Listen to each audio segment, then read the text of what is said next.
unmanned helicopter extends the range of the soldier on the front line by more than 100 miles. It's fully armed, it flies autonomously, and it means the Future Combat Systems Ground Squad has airstrike capability.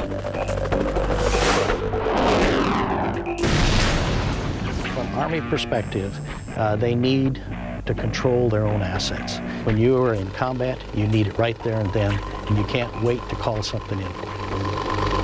Flying up to 20,000 feet, it's almost silent, so it's perfect for covert reconnaissance.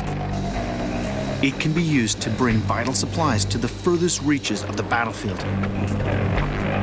Fire Scout, like all the larger pieces in the FCS force, acts as a node in the network, carrying most of the processing power and relaying the digital information. It brings the whole package together because it can provide that ground commander, that eye in the sky, that communications in the sky, so that he can play his chess pieces to bring the game. But there's no question that in the future combat scenario, the master of air cavalry is the mighty Apache attack helicopter. Anybody who knows anything about the military knows that the Apache is a killer bird of prey. And once it's connected to future combat systems, nothing will escape its grasp. Although the Apache has been around since the 1980s, the Army's longbow variant is a completely modernized reworking of the original, making it the most lethal multi-mission helicopter in the world.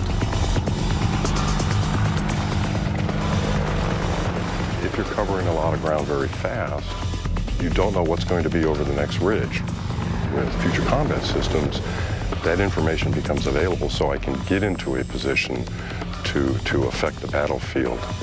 And the missions can change en route, and the battlefield changes. That information can be sent to the aircraft, and the aircraft then can react to that changing battlefield condition.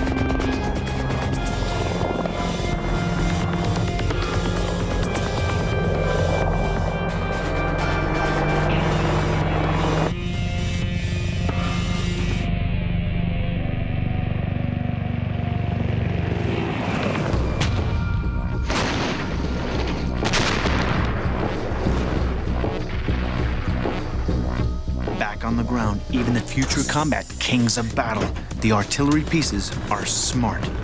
But best of all, they're lightweight. Future weapons favorites like the Enlos cannon have been specifically designed to be more mobile than traditional mortars and howitzers. 23 tons might sound like a lot, but compared to the heavyweight 70-ton Abrams tank, the Enlos cannon is practically a featherweight. Enlos LS is even easier to transport. Its rockets are launched from a box that's small enough to go on the back of the truck. But let's not forget the most important component of all in this scenario, the one around which the entire future combat system has been designed. That's the soldier on the ground. FCS is constantly evolving the soldier's capability by integrating the kit he wears. Well, the future combat system provides our soldiers unbelievable situational awareness on today's battlefield and the battlefields of the future. Currently, we base every single mission we have off of communications. And now we can spread out, cover more area, and still have communications with everybody. These soldiers will be able to know where they are, where the enemy is, and where their buddies are. He is plugged into the network via the Future Force Warrior, a complete communications package incorporated into his uniform. Now, when you get all that kind of information at your fingertips, does that make it easier for you to do your job, or is it too much information?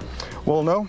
With part of the software issues they're working on right now is placing in filters, so you don't get information overloaded and you get what you need when you need it. What's the coolest thing about this gear? It's comfortable.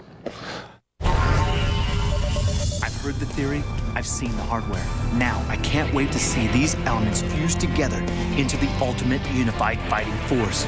Coming up, Future Combat Systems in action.